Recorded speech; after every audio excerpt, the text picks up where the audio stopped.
दोस्तों, आपका मेरे आनंदमय चैनल में स्वागत है।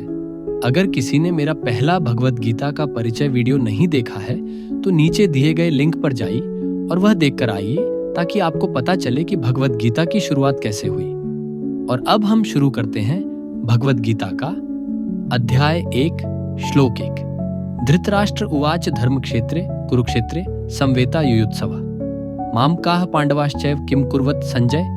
मतलब यहाँ पर राजा धृतराष्ट्र और उनके सारथी संजय के बीच बातचीत चल रही है। अब जो लोग नहीं जानते कि राजा धृतराष्ट्र कौन थे, उनको बता दें कि राजा धृतराष्ट्र हस्तिनापुर के राजा थे जो कुरु वंश से संबंधित थे। वे जन्म से अंधे थे, यानी अपनी आंखों से नहीं देख सकते थे, लेकिन दूसरों की सलाह और मार्गदर्शन से राज्य चलाते थे। वे विचित्र वीर्य की संतान और पांडु के भाई थे। उनकी पत्नी गांधारी थी, जिन्होंने अपनी निष्ठा दिखाने के लिए स्वयं अपनी आंखों पर पट्टी बांध ली थी। उनके 100 पुत्र थे, जिन्हें कौरव कहा जाता है। उनके भाई पांडु थे, जिनके 5 पुत्र पांडव थे।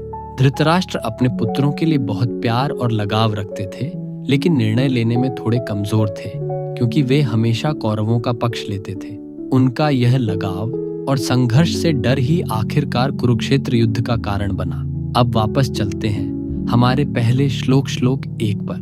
राजा धृतराष्ट्र ने अपने सारथी संजय से कहा, हे संजय, मेरे पुत्र और पांडव जब धर्म क्षेत्र कुरुक्षेत्र के पवित्र मैदान में एक साथ इकट्ठा हुए, युद्ध के लिए तैयार हुए, तो उन्होंने क्या किया? मतलब धृतराष्ट्र केवल अपने बच्चों के लिए चिंतित हैं, युद्ध भूमि में होने के बावजूद। यह दिखाता है कि लगाव हमारी सोच को अंधा कर देता है। जब हम भावनाओं में उलझे होते हैं तो सही और गलत का फर्क मुश्किल से दिखता है। इसका मतलब लगाव हमारे निर्णय को धुंधला कर सकता है, चाहे स्थिति कितनी भी सही क्यों ना हो। उदाहरण के लिए, बच्चों के भविष्य के लिए बहुत अधिक चिंता करना। उनका हर कदम कंट्रोल नहीं कर सकते। देखो, मार्गदर्शन करो, लेकिन अधिक लगाव से निर्णय और सोच धुंधला हो जाती है। श्लोक 2 संजय उवाच दृष्ट्वा तु पांडवानीकम व्यूढ़म दुर्योधनस्तदा आचार्यमुपसंगम में राजा वचनम ब्रवीत। मतलब संजय ने कहा, पांडवों की सेना को व्यवस्थित देखा तो राजा दुर्योधन अपने गुरु द्रोणाचार्य के पास गया और उनसे बात की। यानी दुर्योधन को डर और असुरक्षा महसूस होती है जब वह पांडवों की ताकत देखता है। शक्तिशाली लोग भी डर महसूस करते हैं जब उनका कार्य सत्य के खिलाफ हो। जब हमारी नीयत सही नहीं होती तो अंदर से आत्मविश्वास कम हो जाता है। सीख: गलत इरादों होने पर आत्मविश्वास कम हो जाता है, चाहे बाहर से हम मजबूत दिखें। उदाहरण के लिए, जीवन में जब आपके दोस्त या रिश्तेदार किसी मजबूत स्थिति में हों या आपसे थोड़ी बेहतर सेहत या स्थिति रखते हों, तो आपको थोड़ा नर्वस महसूस हो सकता है।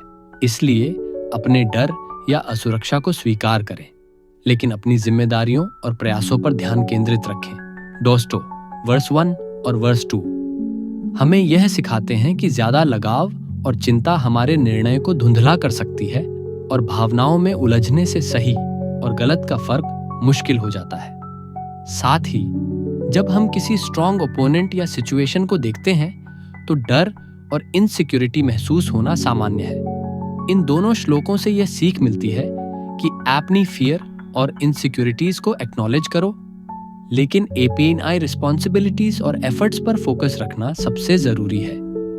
धन्यवाद दोस्तों, मिलते हैं हम सब अगले भाग में। वीडियो अच्छा लगा तो लाइक और सब्सक्राइब जरूर करें और अपने दोस्तों के साथ जरूर शेयर करें।